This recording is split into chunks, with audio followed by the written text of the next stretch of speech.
По пътя за София в една отбивка в ляво и още няколко километра по-нагоре по пътя и ето ви на Мегдана на село Широки дол.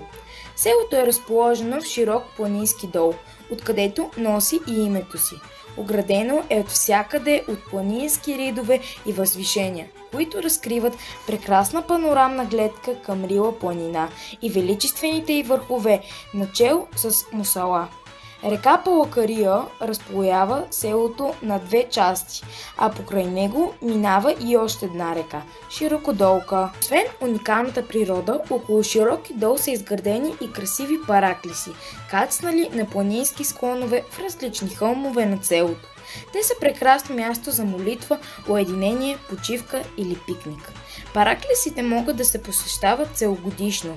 До тях местните хора са построили чудни заслони, битови кътчета с камъни, където може да се седне и да се хапне.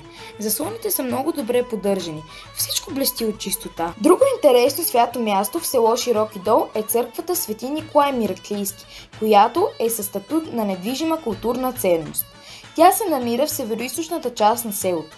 Църквата е ниска, дълга и полуопакована. В нея се влиза през открит притвор до входа на западната стена. Най-старата част датира от 15 век. Тази част е еднокорабна и е характерна като архитектура за църквите в Западна България. Не е запазена оригиналната настилка, а каменният свод е заменен с дървен, с конструкция запазена и до днес. Стенописите са доста стари, но в лошо състояние. Черквата е разширена през 19 век, с трикорабен налос с дървени колони.